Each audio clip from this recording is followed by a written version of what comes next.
হাসিনাবাদের ইচ্ছামতি নদীর বাঁধে ধস, আতঙ্কে এলাকার মানুষ, দ্রুত সরাইয়ের দাবি গ্রামবাসীদের।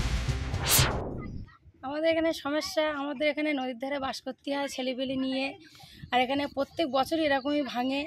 এরা না ঠিক করতে পারলে আমরা ছেলেপিলে নিয়ে খুব সমস্যার মধ্যে থাকে। যত তাড়াতাড়ি পারে তত তাড়াতাড়ি ঠিক করে দেওয়া ভালো।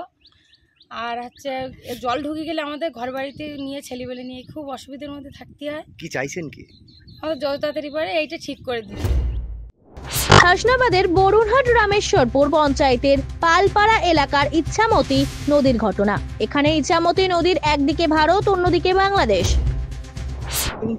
আমাদের এখানে প্রতি বছরই ভেঙে যায়, নদীর জল ঢোকে, বাচ্চা কাচ্চা নিয়ে বাস করা আমাদের অসুবিধা হয়ে যায়। যে কোনো মুহূর্তে ঘর বাড়ি আমাদের ভেসে যেতে পারে। নদীর ধারে বাস করি আমরা, এবং ঘরের ভিতরেও জল ঢুকে যায়।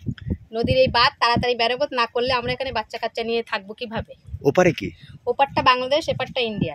আপনারা কি চাইছেন কি? আমরা চাইছি যত তাড়াতাড়ি সম্ভব হয় এই নদীর বাঁধটা ঠিক করতে। এখানে ইচ্ছামতি নদীর বাঁধে ধস নেমেছে। ধস নেমে বাঁধ আর 1 থেকে 1.5 ফুট বেঁচে আছে।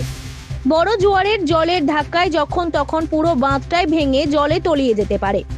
আর এই নদীর বাঁধ ভেঙে গেলে কয়েকটি গ্রামের কয়েক হাজার পরিবার জলমগ্ন হবে।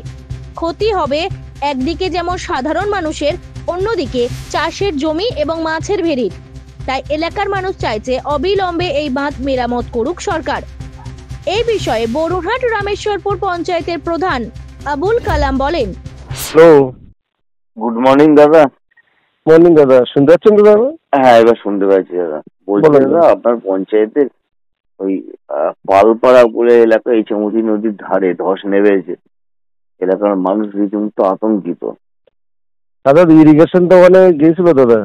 আচ্ছা, ওরা এই বর্ষা হচ্ছিল বলে ওরা এই কাজ বলে যে বর্ষা মাত্র তো কাজ করা যাবে না, বর্ষাটা থামলে আমরা এখন কাজ করছি। 2 জায়গায় আছে এরকম, পালপাড়া আর ওই চাপাতলা। যেহেতু এখন দাদা ওই জব কার্ডের কাজ তো নেই, এনআরজিএস এর কাজ নেই। হ্যাঁ হ্যাঁ হ্যাঁ হ্যাঁ। এবার ওগুলো ফটো তুলে আমরা সব ইরিগেশনকে পাঠিয়েছিলাম। ইরিগেশনের অফিসাররা গিয়েছিল, দেখেও এসছে, বললো বর্ষা থেমে গেলে আমরা কাজ শুরু করবো। এখন দেখার প্রশাসনিক তৎপরতায় কতটা গ্রামবাসীদের আতঙ্ক কাটাতে পারে। সুকান্ত দাসের রিপোর্ট, জেলার বার্তা।